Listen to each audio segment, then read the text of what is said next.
All right, let's start at Journey today. We're going inward into the incredibly complex and fascinating world of the human mind. We're going to unpack the basics of psychology so we can get a better handle on ourselves and, everyone around us. So let me ask you a question you've probably asked yourself a million times. What is really going on inside your own head? Why do you feel the way you feel? Why do you do the things you do? Well, there's an entire science dedicated to answering exactly that, and it's called psychology. At its most basic, psychology is the scientific study of the mind and our behavior. You can think of it like a user's manual that helps us decode the unbelievably complex ways we all think, feel, and act. But it's about way more than just observation. See, psychology isn't just about passively watching people. Not at all. It's an active science, and it has four very specific goals. Think of them as the 4 steps psychologists take to figure out what really makes us all tick. First, you have to simply describe what's happening. Then you try to explain why is that behavior happening.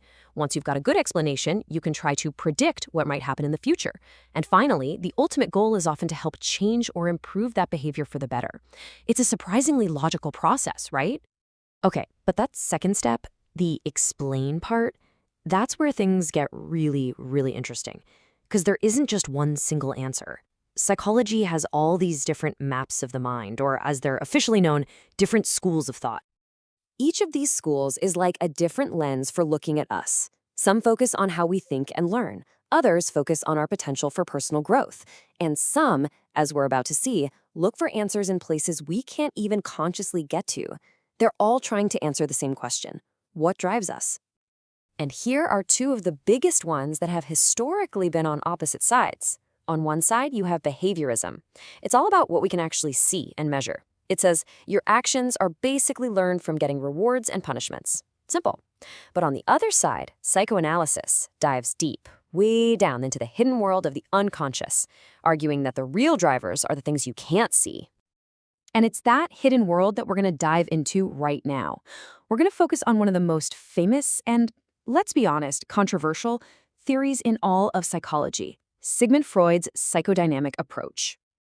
So the core idea of psychodynamics is pretty mind-blowing. It says that so much of who you are and what you do is driven by thoughts, memories, and desires that you are completely unaware of, forces that you have little to no control over.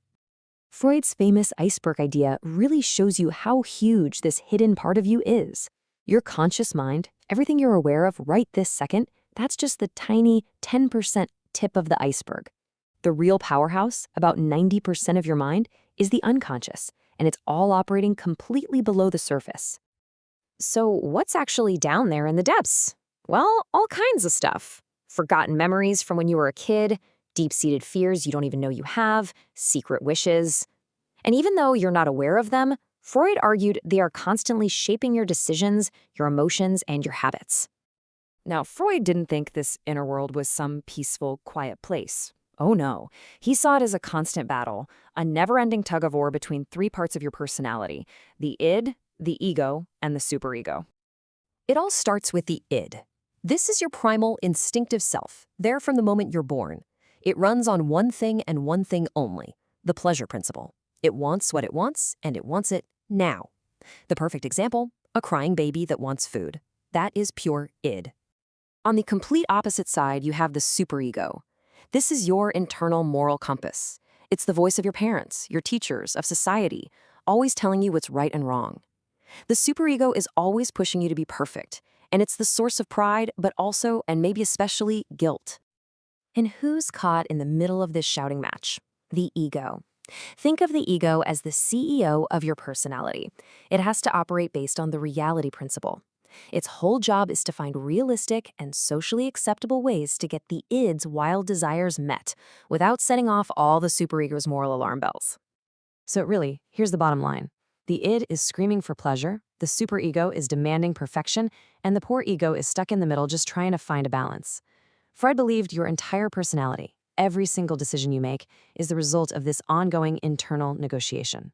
So if all this drama is happening unconsciously, how do we ever know it's even there? Well, Freud believed the unconscious isn't silent. It actually has a secret language. It sends us messages through slips of the tongue, through our dreams, and a whole bunch of other unexplained behaviors. A classic example is the Freudian slip. This is not just a random mistake when you're talking.